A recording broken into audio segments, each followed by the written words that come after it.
Hola a todos y bienvenido a As a Second Language.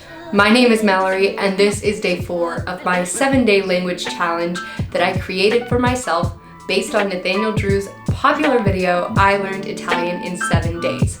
If you're curious how my day 4 went and what I did today, then definitely keep watching. I'm in love with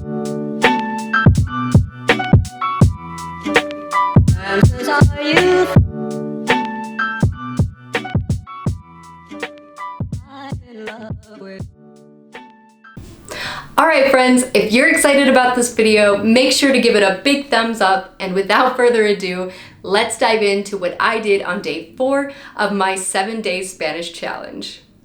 So today I really did 2 things. The first is I finished my list of 1,000 words. Yes! And the second is that I started on what Nathaniel calls the glue, which is essentially grammar or sentence structure. So with vocabulary, I did 2 things. And the first thing I did is actually it's directly what Nathaniel does, or what he talks about in his video, which is to record yourself saying the words and then listen to yourself throughout the day. And the second thing I did to study vocabulary is I made online flashcards. So this is not something that Nathaniel talks about, but flashcards are not a new practice for people learning languages. Obviously, people talk about flashcards all the time, both physical and online. But I guess the major thing for me was it wasn't part of Nathaniel's method, but I decided to add it anyway because I really like having both the auditory and the visual input from learning vocabulary. It just helps me learn faster. The second thing that I did today was I did start diving into sentence structure, which was really, honestly, at first a little intimidating, but I decided to really simplify it down to get started. And so I'm feeling a lot better about it now than I was earlier today. Just putting that out there. But so this is something that I feel like is really vague in Nathaniel's video. He just says that he starts putting the glue together and stringing words together to make sentences. So I'm gonna tell you guys a little bit about how I decided to go about it. Because this is such a short challenge, and I'm trying to learn as much as I can in 7 days, what I decided to do was to follow a method that was developed by Tim Ferriss. And Tim Ferriss, basically what he does when he starts learning a language is that he deconstructs it. So he deconstructs languages using 8 sentences, I believe it is.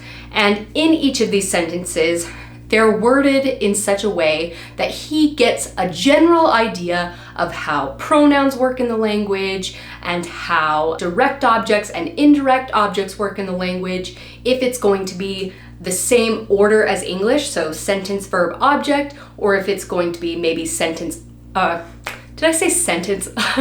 Subject, verb, object, or if it's going to be subject, object, verb, etc.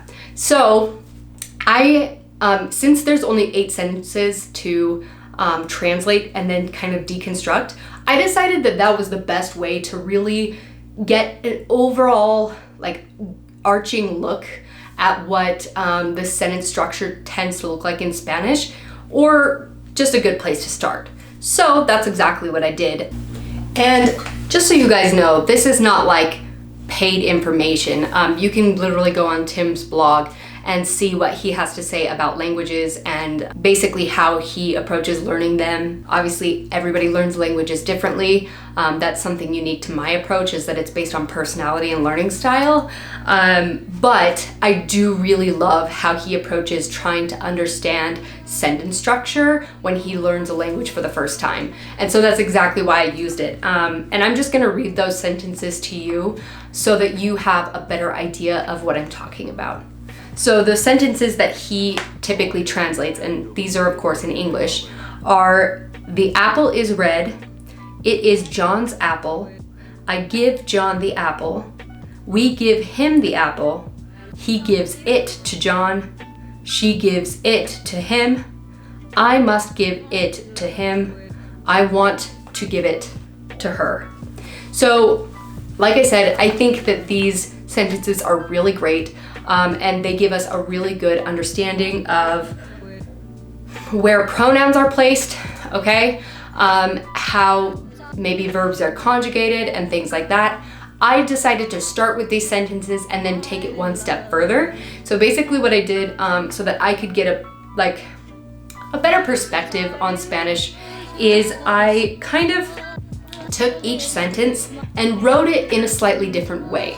So for example, with the first one, the apple is red, I also translated the sentence, it is red, the apple was red, and etc., etc. So I changed a lot of the sentences, I translated all of them so I could kind of see patterns. I think that's the most important part when you're starting to learn any sentence structure of any language, is really look for patterns, see what's consistent, and then you can dive into the nitty-gritty. But that's what I did today. I hope you guys like this video. If you did and you're excited to see what I say tomorrow and what I learned and all those things, make sure to hit the subscribe button and the bell to get notified when I post a new video. And until then, keep studying, keep being consistent, and I'll see you tomorrow. Adios.